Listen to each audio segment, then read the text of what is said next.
on my attention. My countrymen, they love their fiction. Words upon now, it's made with good intentions. Welcome to 1 of 200, an issues episode that we're doing about the Wellington Airport. 1 of 200 is a New Zealand politics and media podcast. I'm sure you know what you're listening to. If you don't, Google it. You'll figure it out soon enough. All right, my name is Philip. I co-founded this podcast, but with me I have Max Harris, who's been on this podcast several times. How are you, Max? Kia ora, Philip. I'm good, thanks. How about you? Good, mate. Living my life. It's 2024. You can do what you can, right? And we have Ollie back. It's been a while, but it's lovely to see you again, mate. How's life? Kia ora, likewise. Life is good, really ready for holiday, to be honest. Not entirely due to this airport thing, but partly that. I love that. I love that. What a way to kick into it. All right, okay. With no time to waste, let's start. I said that I would put Ollie on the spot. So I'm gonna do that. But just before that, I want to say that I think this kind of three-part article that you've put on the spin-off is maybe the best material I've ever seen on the spin-off. And I don't mean that out of hand. Like the narrative behind it, I think has some real like deep significance, both for like New Zealand politics and journalism. And that's not, I don't mean that in an offhand way. Like that, I was genuinely like blown away by the quality of what you were doing. And I think it's really disappointing that this isn't the quality of journalism we can expect on a day-to-day basis, but also B, enlightening that like these are facts that can be uncovered with some groundwork and some actual investigative journalism, right? Like not even, going undercover for 10 years, but just kind of doing the due diligence of what it would take to be, I don't know, a local democracy reporter. So I wanted to kind of kick you off with that pressure on you. Sorry. But yeah, obviously we'll link all the parts in the description. And if you've got this far and you haven't read all three parts of Ollie's piece, read them before you continue. Pause this podcast, come back. They're all worth reading. You should do that. They're fantastic. But without any further ado, here's Ollie Neas, fantastic New Zealand Wellington reporter. Go, Ollie, go. Thanks, Philip.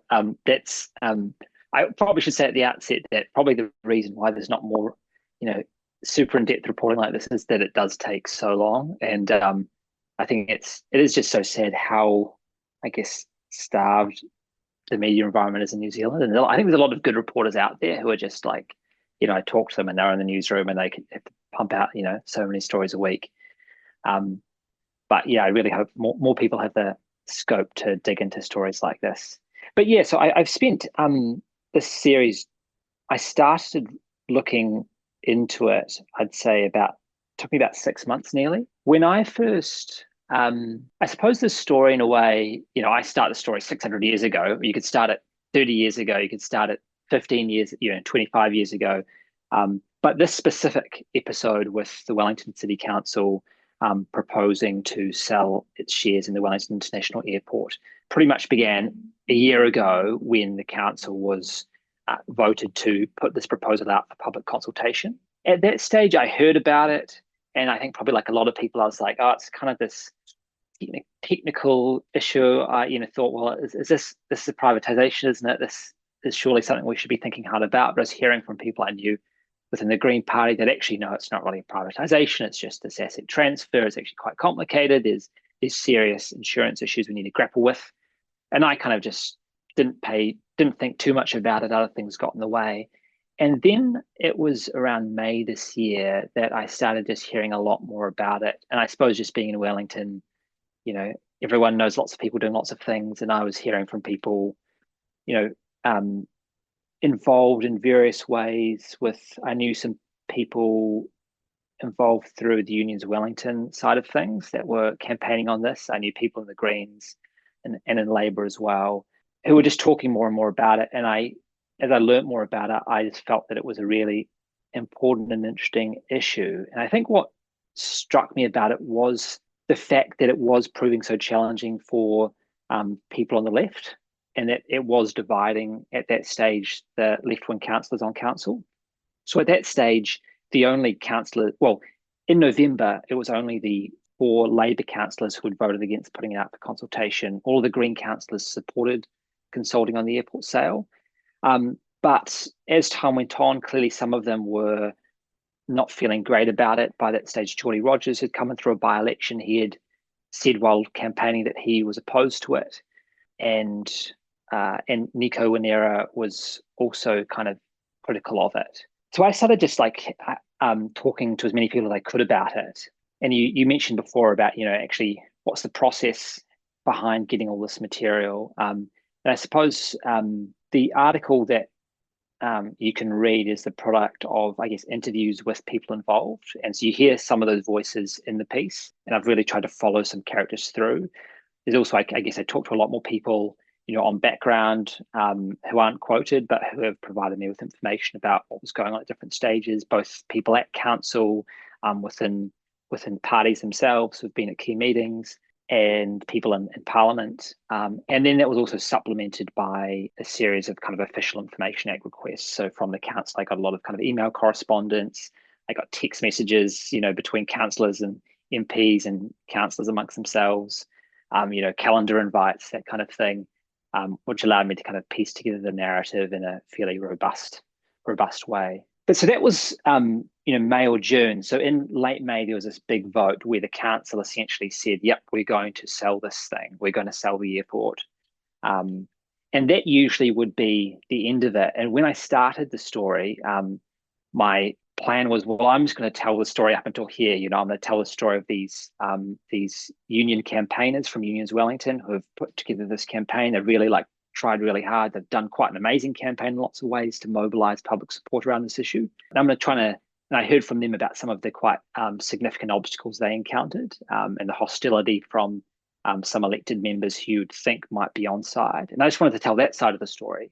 And I thought that would be maybe a 1,500 word piece. But then the story just kept on going. And really, after May, what was essentially a story about the pros and cons of public ownership versus privatisation, or in this case, privatisation with the specific goal of addressing this insurance issue, it became this other story, and bigger story in some ways, about the relationship between elected members and the bureaucracy, which not only made for a more interesting story, but also radicalized a lot of people on council themselves, and I think drove them to really continue this fight. And that culminated, or didn't culminate, there was a second culmination at the end of June with the decision to approve the long-term plan that locked in that decision to sell the airport, which then in pretty much all other cases would be the end of it.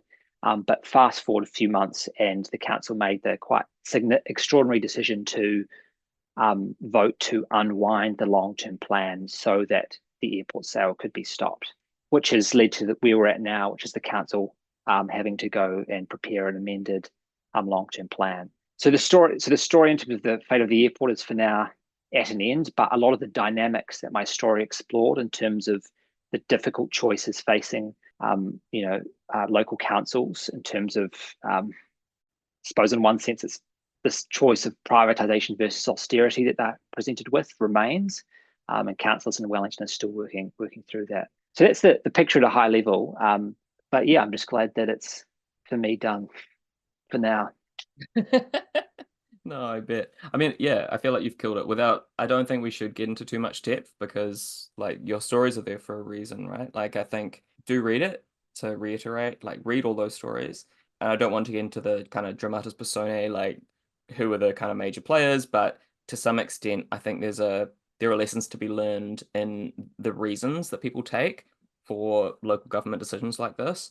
So, for example, when you say the justifications that are made for privatization, the P word post late 80s New Zealand brings a lot of baggage, right? So, of course, on the left, self-identified left, I should say, people are going to tread cautiously around that, right? So you can see why it takes some convincing for certain parties to get on board with, as you said, I think Geordie Rogers switched on it, and various other people who would have initially seemed maybe pro public ownership, but with the right degree of, whether you want to call it cajoling or information or whatever it is, right?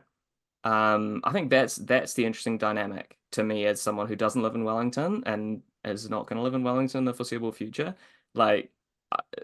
New Zealand politics has these dynamics, right? It's not entirely divorced from the rest of the country. But the fact that from outside Wellington, when a lot of the rest of the country saw what was largely kind of a centre-right turn at the last election, both locally and nationally, Wellington had what looked like a pretty significant left-wing kind of wave. Coming back to that a year later, 2 years later, if you haven't been paying attention, it is quite confronting to go, oh, okay, so they're making a historic choice to abrogate responsibility for a public asset. I don't know if that's too strong a phrasing, but I think that's like essentially the kind of confrontation that we're dealing with, right? And you can see that coming up in your story, like the way that people are dealing with these kind of technocratic reasons. And I don't necessarily mean that in a bad way. Like there are good things about technocracy and like specific reasons for like making these decisions, you know? But it does seem like there's an aspect of staffing power in the council offices that had like affected people's decisions going in. Do you think that's fair to say, or is that too? No, I think that's probably fair to say. I mean, I think it's interesting as a story, partly because it does bring to light just like how central or not central a commitment to public ownership is to, I guess, the different politics of people broadly on the left. And I think it should be noted that there are serious challenges, structural challenges facing local councils that mean that they are not left with a lot of like easy and good options. And I think if the story had been told primarily from the perspective of those councillors on the left who were what I would describe as like reluctant sellers, Laurie Foon is probably in this camp, and Geordie, as you mentioned before, is someone who voted against the sale in May, but then didn't support the decision to revoke it. These people were more reluctant to be involved in the article, but I think if you were to tell the story from their perspective, it might look slightly differently.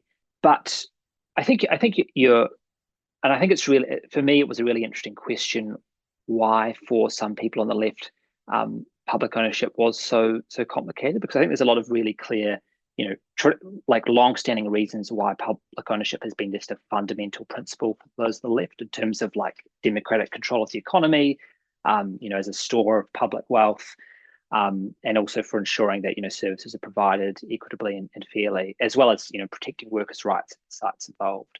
So I thought that was interesting why that's less clear-cut nowadays.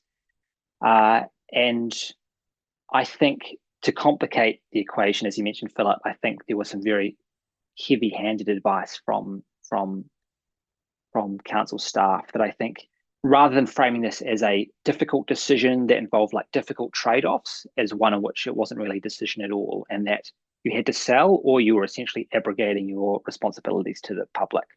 Yeah, no, that's a great point. Like putting the responsibility on both the individual councillors as, kind of taking the hat off, taking the hat of democratic accountability off and saying, look, you as an individual may be accountable to whatever these future kind of, I don't know, corporatized, maybe the wrong word, but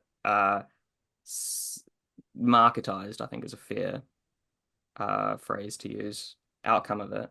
Yeah, so I think this does kind of get into what has changed, I think, over time, because if we think back, and I love that your series begins with like a historical, I thought quite useful context of asset ownership in Wellington, because that puts you in your place to kind of understand the trajectory of these things instead of soundbitey, is this good or bad kind of trash that we tend to get on the 6 o'clock news. And that's partly what made me think of a discussion I've had with Max before about Auckland Airport and about ownership of public assets in general. So I just wondered what your kind of comparative take was and what similarities, differences, disparities you see in that kind of world. Yeah, thanks, Philip. Maybe I'll come on to the similarities to Auckland in a moment, but before I get to that, I just wanted to echo what you said at the start and just repeat what a great story this is and how beautifully written it is, with some like lovely vignettes, for example, about Kent Clark, former Wellington councillor, bus driver, asking his passengers their views on public ownership. I think back in 1988 is one of the vignettes I remember. Maybe I'll just mention, I think there are three things that really stand out for me in this story, and they all connected to the struggle against privatisation of Auckland Airport too. First of all, I think this is a great story about where power lies in Wellington and the power brokers. And you both touched on this already. So, we have the officials, as you mentioned, the councillors, the political parties in the background, but we also have Infratil, the corporate interests. We have Unions Wellington and activists and others. Mike Davis has this great book, City of Courts, about power in LA. I've always wanted someone to write something similar about Auckland, and I think, this is the start of something similar about Wellington. Second, I think it's a great story about how privatisation is pressed and how it often happens, like the generation of a sense of crisis, the arguments that are used, which we could come back to, and were definitely used in Auckland as well. The pressure that's put on individuals and the need sometimes for courage from individuals, as well as support from movements. I think, interestingly, about privatisation in New Zealand, this is also a story about an attempt to bring progressive parties on board the privatisation train. And I think we could come back to the importance in New Zealand politics of Labour being leaders on privatisation in the 80s, and what it means here for the Greens to be kind of brought into this agenda.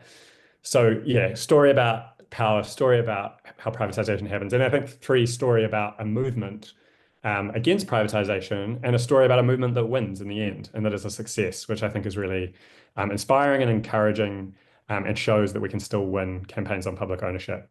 There was an unsuccessful campaign in Tamaki Makaurau, Auckland, both this year and last year, that I was involved with as well, to try to stop the sale of Auckland assets, and happy to talk more about it. I think some progressive councillors were also brought round to a privatisation position. There was also a campaign that tried to stop this. There was also a series of important brokers and power players. And I think it's interesting to think about why Wellington succeeded in this campaign and Auckland didn't succeed. Happy to talk more about that, but I'm just glad we're talking about public ownership, which I think we should talk about on the left and in general. Oh, 100%. So, I mean, yeah, obviously Max has done a lot of work on public ownership, both like theoretically and practically. But just look, like materially looking at electoral positions that were expected after the previous local election, I should say, local government election, we had what looked like a sweep, a not perfect sweep, but a pretty strong sweep from the left in Wellington, and what looked like a kind of mixed, reasonably conservative set of councillors and a mayor who ran from the right in Auckland, right? So look, compared to expectations, I think it is fair to say that the Auckland Airport share sales situation was something that was a tough fight, and like did have some interesting kind of bedfellows, but it was fighting on tougher ground, right? So the interesting thing to me about the Wellington share sales comparison is that if there is a place in New Zealand that you would think would be ultimately sympathetic to these arguments, that is the place, right? We're fighting on the most sympathetic ground. You fight with the army you've got. You're in the right terrain. It's Wellington. Like as your piece started with, like there's a historical reason for this stuff, right? And there are smart people involved who know what's going on. So to me, that is an interesting distinction. That's right, and I think to add to that, not only is there a quote unquote progressive majority around Wellington City Council, but what made it extra interesting is that the Green councillors campaigned explicitly on retention of public ownership of the Wellington Airport. It's specifically referred to in their Wellington campaign document. So it is a very clear case of you doing a U-turn on a election commitment. But that also, I think, brings us to questions about the relationship between councillors and the parties they represent, and what does it mean to be a member of a party and elected to office. And so Tory Whānau is an interesting example of this because she runs as a Green endorsed independent mayoral candidate in 2022. Then after getting elected, she resigns from the Green Party, and then later, and within the last year, has rejoined. And I think this is becoming more common. I think Efeso Collins also was also kind of endorsed but not formally a party candidate in Auckland, and it happens all over the place. And I think for me, it's an interesting question as to why that's the case and whether that's in the interests of anyone other than the power brokers, because the justification that Mayor Tory Whānau gave was that would allow her to work better with people across the aisle, which it's hard to understand why you can't do that if you're still a party member. And I think from the perspective of people that are members of these parties, it seems more as a way to avoid accountability. And I think it's a kind of interesting subplot is the different ways that Greens and Labour in Wellington, the different relationships with their candidates. And my initial draft of the article actually had a bit more about the Labour side of things, but that kind of faded because it was less central to the story. But yeah, I think I can't remember whether this was in the final version of the article, but part of the reason why the Labour councils initially took such a strong and consistent line on it is that there was a very strong direction from the kind of local body of the party, whereas that was less the case, I understand, within the Green Party. There was like debate about it. And one comment that was made to me on the record in an interview I had with Councillor Nico Winera, but didn't make the final cut, was his reflection that one lesson from this was a kind of lack of what he referred to as democratic centralism, a failure from, in his view, both parties to really have the discussion with the party membership and build consensus around the issue, regardless of what the position was. And so what you ended up having was, Max talked about power brokers. You had these deals that were kind of being done, hashed out, and then they were defended to the membership rather than politicians being led by their members, they were defending decisions to the members. Although at least within Labour, at least earlier in the process, there was a strong line being taken in response to the membership. Maybe I can just jump on the back of that to say, I think Ollie's articles raise the question, who are New Zealand councillors accountable to and who should they be accountable to? And in Auckland as well, there are some councillors closer to political parties. There is some loose caucusing, which can change over time, as has happened in Wellington. There is a formation city vision, which sort of brings together Labour and Green interests. But I guess the bigger question that Ollie's pieces raise is, should local government be repoliticised in the sense that political parties should be more involved again in setting the direction for candidates, holding candidates to account, caucusing. And I think one upside of that would be increased accountability. One final point to make just on kind of Auckland versus Wellington is it's also worth mentioning another city, Christchurch, in this, to make our tale of three cities, in that Christchurch in some ways is a better example of public ownership even than Wellington, in that I believe it owns 75% of its airport, and there was a push to get the sale onto the table, which didn't even make it that far in Christchurch. And that was, I'm told, the result of kind of long-standing campaigning. And again, it's interesting to look at what makes that city different. And just to add to that, Max, with Christchurch, because you've also got the port as well. And I think that's a really interesting example as to one of the reasons for the reasons made for privatisation. There, as I was reading about it, one of the reasons given by the port company is this idea that the port is inefficient under public ownership, and that is because of union density. So it's explicitly tying Labour power to the privatisation push. And I'll add that in Auckland, in the local government campaign that I was involved with in 2023, Mayor Wayne Brown mentioned selling off a bit of the port, but so far that hasn't come to pass. So that privatisation of a port could be another struggle coming down the line in Auckland. No, 100%. And the alliances both for and against these issues are so interesting, right? And like we've all mentioned the kind of shifting allegiances that happen based on specifics. But just broadly, Ollie, like you've obviously been having these conversations with people.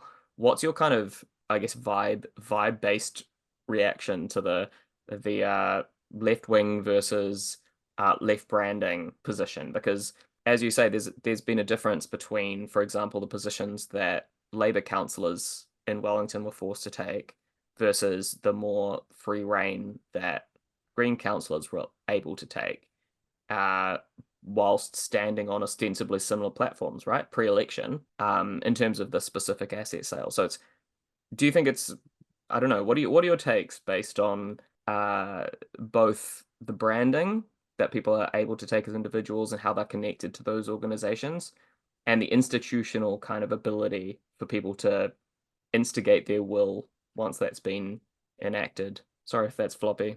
No, I mean, I think that gets to that question of, I suppose, the term technocracy was used before. And I think that relates to what we've just been talking about in terms of the relationship that elected members have to their parties. And I think, politicians like to have more flexibility, but that I don't think is always a good thing. And I think one dynamic we saw with this airport issue was politicians at council essentially being captured to varying degrees by council staff. These are the people they work with every day and form very close relationships to. These are their friends in many respects, and they're being told that, look, the adult thing to do, the mature, responsible thing to do is you got to sell. Like, this is actually the way the world works, and when you learn more about the Local Government Act and how the audit of a local government account works, you'll see that actually there's only one responsible option to take. And it's very challenging in those circumstances to stick to,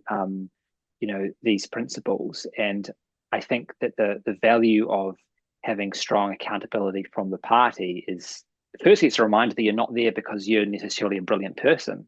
You're there because you are the representative of a group of people. And you are their voice. And sometimes that means, taking stance on things that maybe you feel a little bit embarrassed by, in terms of the other people in the council room. That doesn't mean that you are, you have exercised no judgment. But I suppose in terms of that, there is a difference of approach there. And I think it's probably worth considering more the question that Max raised before as to whether it's time to repoliticize local government for that reason.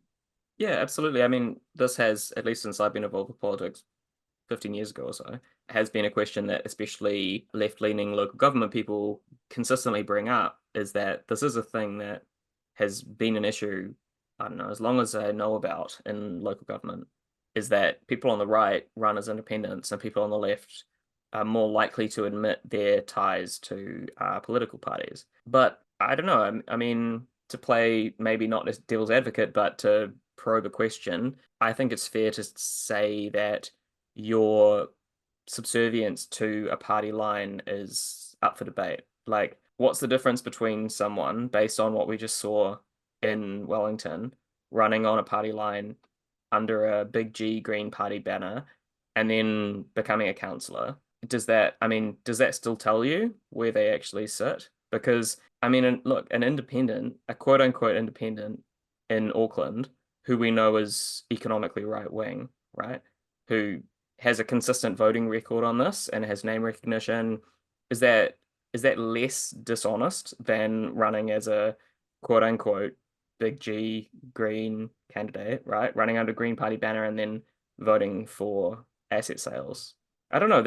I'm just probing. It's just a what's that called? A intuition pump. I can jump in. What do you think, Max? Yeah, I mean, I think it's partly about honesty, but it's also about accountability. And I think I see the attraction of political parties playing a greater role. Yeah, not just because it would be transparent and that because councillors would be accountable, but I think there's all sorts of other rippling benefits that come from that, including making party membership meaningful again. I mean, if there was a view that your councillor, whether they stand on a green ticket or a Labour ticket or a right ticket, is actually going to follow the party line, which is going to be clearly set out in advance of a local government election, there's stronger reasons, I think, for people to get involved with that party, including at a local level.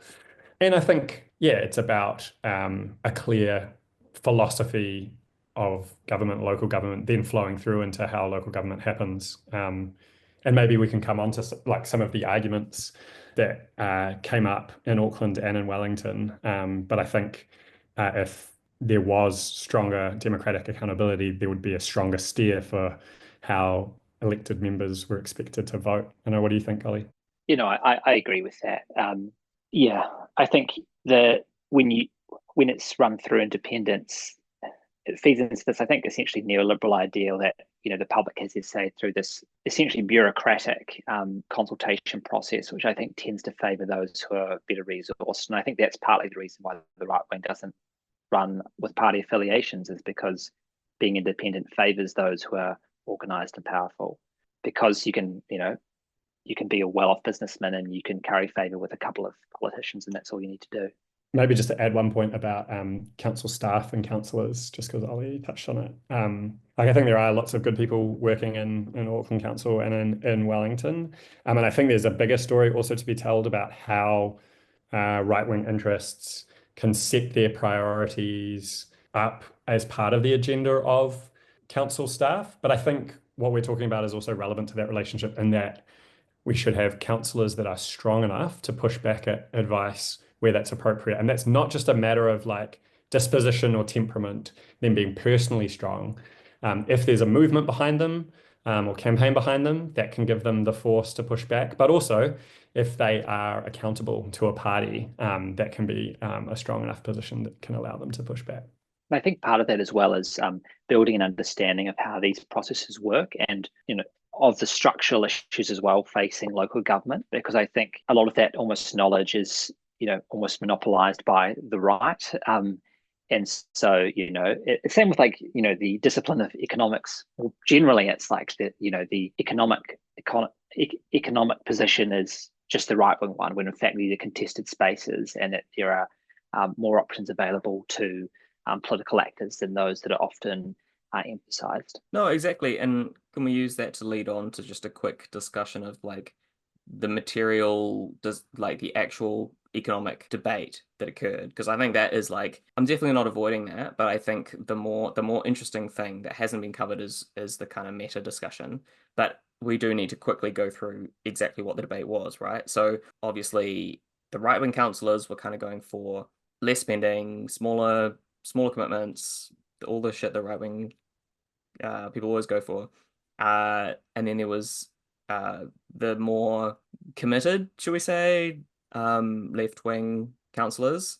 I don't mean committed in a moral sense, I mean sometimes in a party sense, who were pushed into a position, as Max said, maybe because of support of institutions behind them, that allowed them to say no, like this is wrong on a party line level, let's say. And then there were people who flipped based on decisions that looked kind of contingent.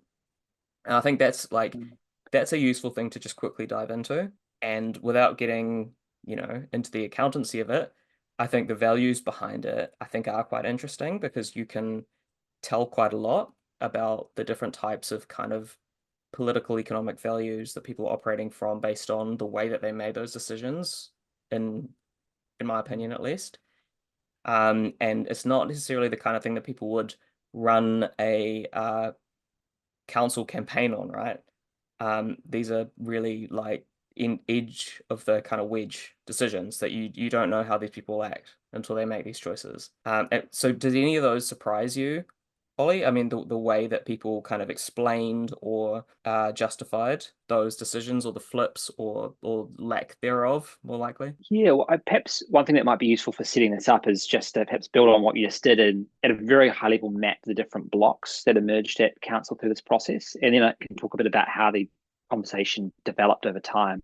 I think there were broadly 4 blocks on this issue. There was one, a committed pro-public ownership left block. These were councillors who seemed to see the issue primarily as one of public ownership versus privatisation, and seemed to approach it from what you might call a socialist perspective. Then at the other end of the spectrum, there was a small group of, I would say, essentially neoliberal councillors, primarily 2 to 3 councillors who, although they would tend to argue primarily through the framing of this insurance issue, when pressed, would advance arguments essentially against public ownership, saying that the role, the way for council to have its influences primarily should just be through a regulatory function, and that downplaying the public benefits from public ownership. And then there were two other camps. One camp was the kind of left, the less committed progressives. These were people who I think swayed and switched their positions over time, who would say they were for public ownership and against privatisation, but at different times would say either that this isn't a privatisation or that maybe it is, but we've got no choice. And I think that was a grouping which I think had less of a strong independent framing to bring to the debate, so more vulnerable to the influence of the bureaucracy, which is not to say that they weren't making good faith decisions. And then the other block was, I guess, more of a fiscal conservative right bloc who saw the issue primarily in terms of like rates, or through the lens of their antipathy to the mayor.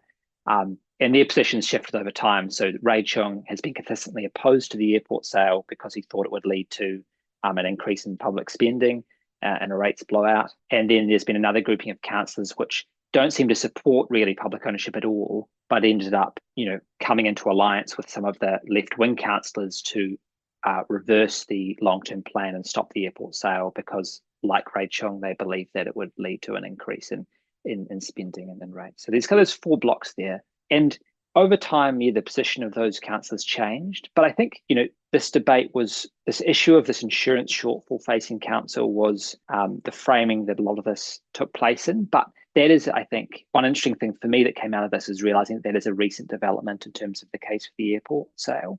There has been a push to sell the airport for a long time. This was a debate in the 1990s. The airport was nearly fully privatised, as I detail in the piece.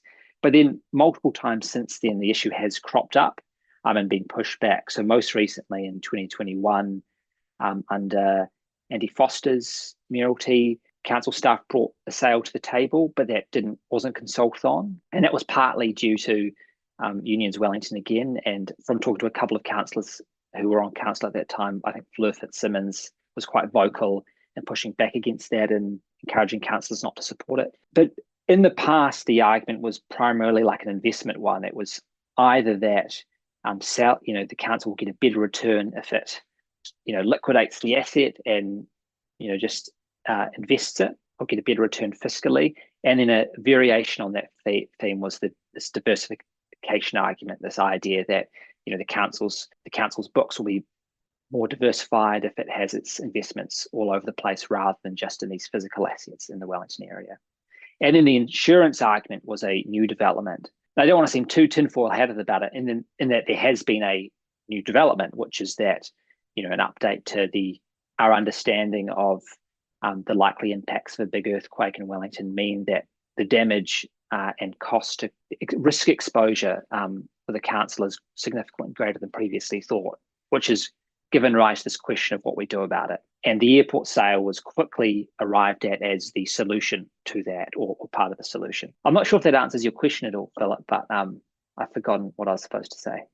I think that's great. Ollie, if I could just jump in, just to mention that I think there are some quite similar blocks in Auckland, and then maybe I can also mention some of the similar arguments in Auckland and talk a bit about pros of public ownership as well. I think in Auckland, there was, sort of neoliberal right, which was very pro-privatisation, including Maurice Williamson, who had been involved in privatisations in the early 90s. A pro-public ownership left, including people like Lotu Fuli and Alf Filipina from South Auckland, Councillor Joe Bartley. And then 2 other interesting groups, a sort of pro-public ownership right, Walker Watson, arguably Mike Lee, and then this wobbly progressive group that ended up supporting privatisation, which in the end in Auckland included Richard Hills and Shane Henderson. And so, yeah, I think looking at those blocks is very important for organising. I also say, yeah, very similar arguments arose in Auckland and Wellington. And I wanted to step back and say for people fighting public ownership anytime, I think it's good to identify these arguments so we can combat them. And so just a few standard arguments. I think both places, this sense of a crisis. So the crisis argument, like we've got a crisis around insurance and earthquake risk in Wellington. We've got a fiscal hole in Auckland. In both cases, when you actually look at the documents, and Ollie does a good job of this in his article, the numbers or the reports don't really seem to justify this. Secondly, this argument about difficult choices. Yeah, if you don't privatise, you'll have cuts elsewhere. You got this in Wellington, you got this in Auckland. Thirdly, this definitional argument. It's not really a privatisation. Yeah, it's an asset swap in Wellington, or the airport's already largely been privatized, so selling off the last bit isn't privatization. Arguments about how there's no real point for the government to own it because it's become such a corporatized asset. So Auckland isn't actually using its shareholding to make a difference in exerting control. So why don't you sell it? And a community reinvestment argument, I think, in both places, that if you sell this, you're going to give the community more money. I think the important point about all of these arguments is they actually stem from progressive values. And that says something about the arguments that people have to reach for to justify unpopular privatization. Like, these are arguments about how it's not really privatization because we all accept privatization is not good, or it's going to lead to cuts for public services that you believe in, or it's a crisis, so we're doing what we wouldn't usually want to do.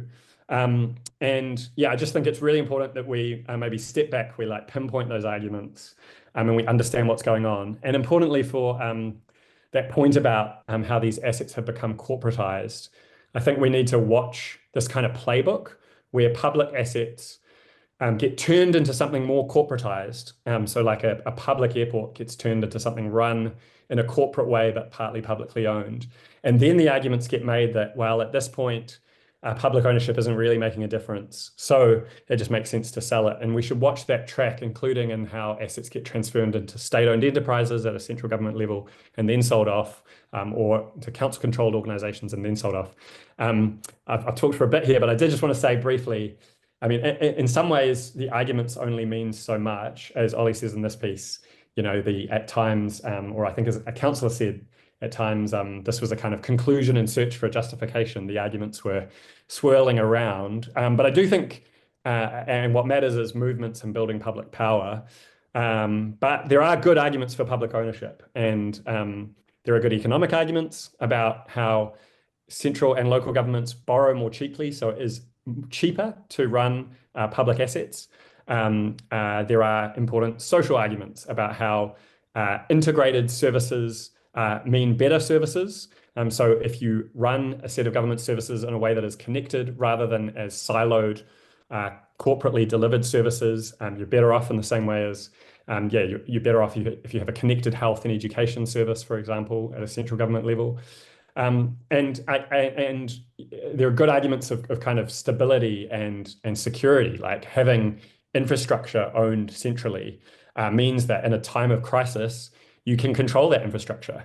I think it is quite surprising that infrastructure as central as an airport, which is going to become more important during climate change, is now increasingly out of public hands and subject to the whims of private owners. So yeah, we could talk more about that, but I did just want to mention those kind of economic, social, and security-based arguments for public ownership. One thing you mentioned earlier, Max, was the way in which progressive ideals were used to justify privatisation in these cases. And I think with Wellington, there was an additional layer to that I think struck some participants as particularly disingenuous. And two examples that came up in my story was early on, Councillor Nico Wanera's account, which was essentially confirmed by then Councillor Tamitha Paul, although I don't think that made it to the final version of the article, was this idea early on in last year that it was essentially inevitable that the shares would be sold to Mana Whenua. It's turned out that Taranaki Whanui, one of the iwi down here, has expressed interest potentially in being a buyer, but I think a sober assessment of the situation is that that's a speculative prospect at best, and probably I would put my money on Infratil, the existing owner of the shares, being the likely buyer. But that idea being pushed by the mayor's office to encourage green councillors to support a sale has struck some people as cynical. And similarly, early on, the early press releases from the mayor's office around this issue were pushing this investment fund as a green investment fund in a very kind of loose and vague way. And it was unclear at all stages exactly what was meant by that. And I think now, or in later parts of the issue, the green language seemed to have disappeared. But I think it's a reminder just to push to just interrogate these arguments at least a little bit, because just because it ticks these boxes of values that you might hold doesn't mean that in fact it actually lives up to those. Absolutely. I mean, yeah, there's a reason that devil in the details is a phrase that keeps coming back, right?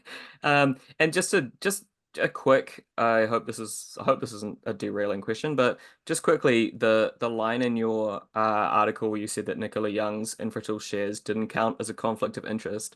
How the hell is that possible? I mean, who makes that decision? That is deranged to me. That is the most. Is there anything clearer than that as a conflict of interest? Am I fundamentally misunderstanding something about how Wellington Council works, or this is not legal advice. So I should add that and maybe this isn't clear in the article, is that advice about it not being a conflict applied also to Tim Brown's undetermined interest,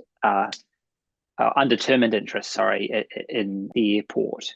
So yeah, just for listeners, there's two councillors who have been scrutinised for having a potential conflict of interest in the proposed sale. And in Nicola Young's case, I was able to confirm through an Official Information Act request that she owns shares through a trust in the airport.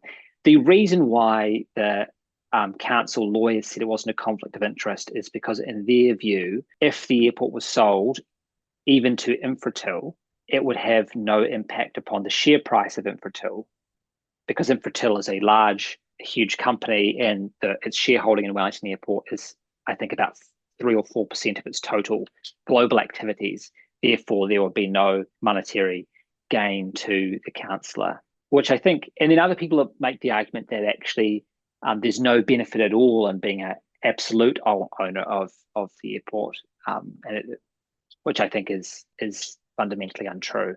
So I'm not an economist, so I can't tell you what would happen to the share price, but I think certainly there's it's unsurprising. It's interesting that you had that response when reading it, because I think a lot of people, there appears to be a conflict at the very least as well. I had exactly the same response.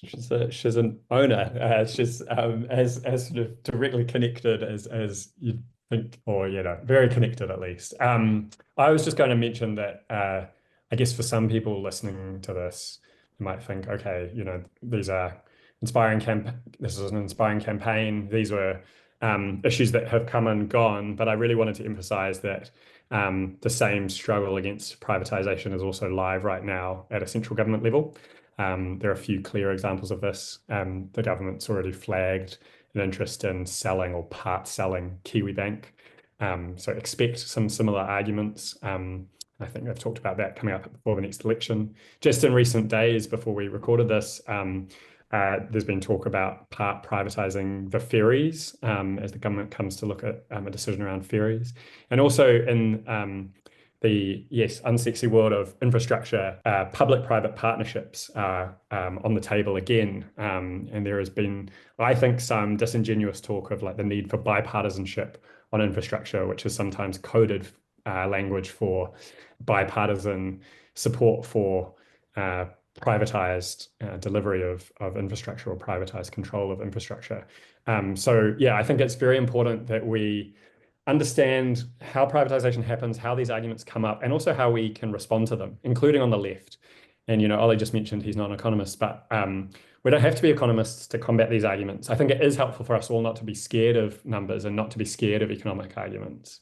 And I think it is really important that we make this kind of a key part of our politics. And I guess I say that more broadly in relation to the left political parties as well. I think it's sad that there's even talk around this of this issue dividing the left, because to me, being in support of public ownership should be an absolute bottom line for left political parties, and especially the Labour and Green parties in this country. And of course, public ownership needs to happen in a nuanced way in this country because of the history of colonisation, and the state is differently positioned from, say, the state in the UK. But absolutely, if we're on the left, should be unflinchingly, unapologetically opposed to privatisation, and also armed with arguments to fight those who will press privatisation onto us.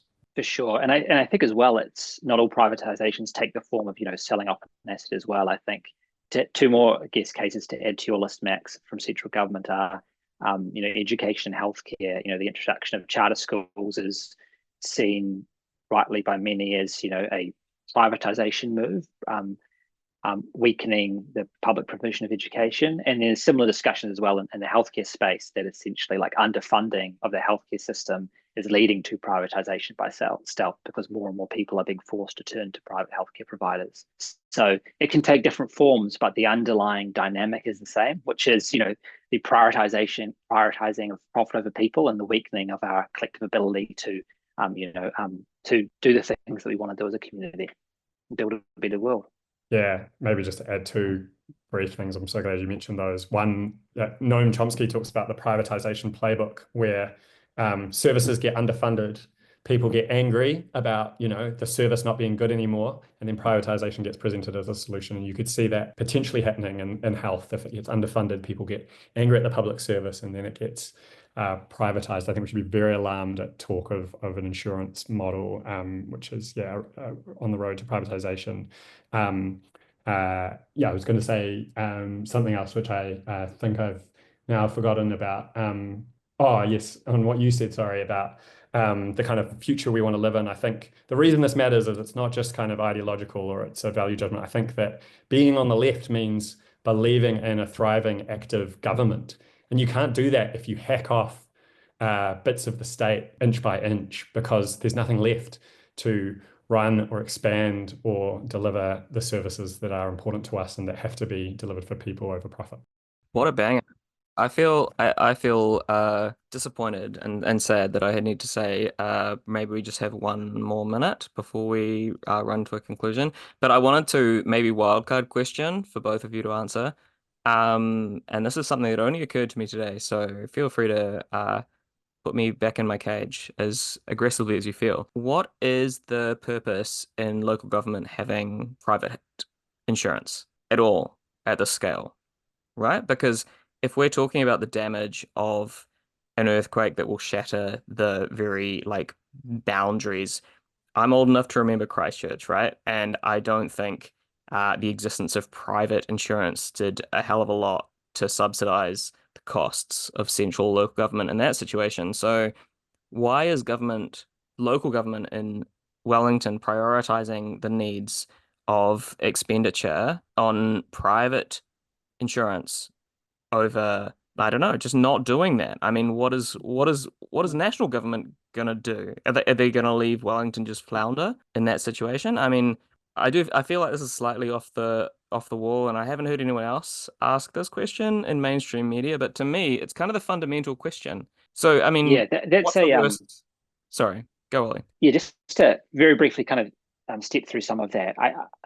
Because there was a lot of kind of discussion at council about about some of these issues. I think the starting point is to note that there's no legal requirement for councils in terms of their approach to managing risk, managing how they handle what would happen if something were to go wrong. The proposal from council, to be clear, wasn't to use the money to buy more private insurance. Essentially, it was like, we can't get more private insurance, so we're going to self-insure by creating this insurance fund. So essentially, we're going to use the proceeds from the airport sale, put it in this, set aside this pot of money, which we'll invest. But essentially, it's just we're going to turn it into some money. And then if there's a big natural disaster, we can use that money to, rebuild. And I suppose that but I think what your question gets at the kind of complicated heart of that, which is that, were we to be looking at a earthquake of the scale that that the kind of insurance benchmarks are based on, in all likelihood, it wouldn't, conform to the models that, that we're talking about, and central government would intervene. And probably we wouldn't rebuild everything in the same way. So to just take the predicted cost of rebuilding everything that you're on the hook for is a very blunt measure for what you how you might respond. So yeah, I think the key point is that it's actually like a nuanced question, and there are a whole range of ways you can work through it. And I think the important thing is to realize that it's not a binary where you just have to respond in the way that the council staff were proposing. Just to add, I mean, I think that's a very full answer, but I think it's a sad indictment that we're getting to that stage now of talking about private insurance almost as above governments, when if you step back, in a way, insurance is this very poor substitute for government, which is only available to those who are able to pay. So in a world of strong, supportive, generous government, there should be less of a need for insurance. And that goes for local governments being insured, as well as private individuals. And I think we should have a broader debate about the ethics of insurance. So yeah, I think Ollie's right. This wasn't a legal requirement. It was sort of presented, as these arguments often are, as a technical reason that people can't respond to because it's a matter for experts. But when you push it like so many of these arguments, I don't think it has as much substance as it might seem to have. I just say, just because I guess we're wrapping up, that for people interested in reading more or finding out more about arguments for public ownership, there's an organisation in the UK called We Own It, run by Kat Hobbs, which is really great, has lots of arguments and background. There's a guy called David Hall in the UK who used to run something called Public Services International, was involved with that. And we need movements and institutions like that in this country, and support for public ownership to build on the success of Unions Wellington's campaign this year. Hey, tautoko, and great job, Unions Wellington. I'm sure at some point someone from Unions Wellington will listen, and we're all in awe of what you've done, and we love you. Let me buy you a beer next time you're in Auckland. Thank you, Ollie, so much. If people want to find you or your work, do you want to plug? What do you want? What do you want to leave us with? Just read the article. The articles. I'll keep bullying everyone in my circles to do that, so you don't need to worry about that. Max. He's also, I'll just plug Ollie. He's also written some great pieces on Rocket Lab. He's also written loads of great pieces on North and South a while back. Are those online, Ollie? The North and South pieces? Most of them. Some of them are partially paywalled, but the ones on issues kind of related to this, like on cost of living stuff, political economy issues, are not paywalled. Yeah, on big ideas for North and South. I won't plug myself, just join your union, listen to one of 200 commits. Oh, sorry. Before we finish, and to plug Max, I alluded before the call about his small role in this Wellington Airport saga, and this didn't make it into the actual article. I did a Official Information Act request. One thing I got back was text messages between a senior member of the Neas team, who's unnamed, and the Julian Genter, the Rongotai MP, and which kind of revealed the ways in which Genter was kind of, I guess, coming to grips with the party's position on this issue in the lead up to the vote, and sent to the mayor's staff a link to a tweet by Max in which he was linking to an article drawing connections between the arguments used for the sale of local government assets now and the privatisations of the 80s and 90s. There was no reply to that text from the staffer. Honestly, tweeting works, bullying works. Online bullying in the New Zealand political context, as I've always said, Twitter's not real life. It's much more powerful when you're talking to politicians. They're terrified and they will bend to your will. Thank you so much, Ollie. Thank you so much, Max. I really appreciate both of your time. And have a great evening. I appreciate you both. This has been another episode of 10200. We will catch you soon with another current events or issues-based episode. Cheers, team. Thanks heaps, Philip. Thank you. Thanks. Cheers. Ta-da. If artificers are then I'm living upon pointless life, but learning all your lessons. Fucking politics, there's no distinction. The roads apart now. It's paid with good intentions. And I'll admit that I'm at a loss for what to say when they quote this as a cost we ought to stay. Cause I live amongst the people every day. In this vindictive, forgetful fucking rain. It feels like we're on the road to hell.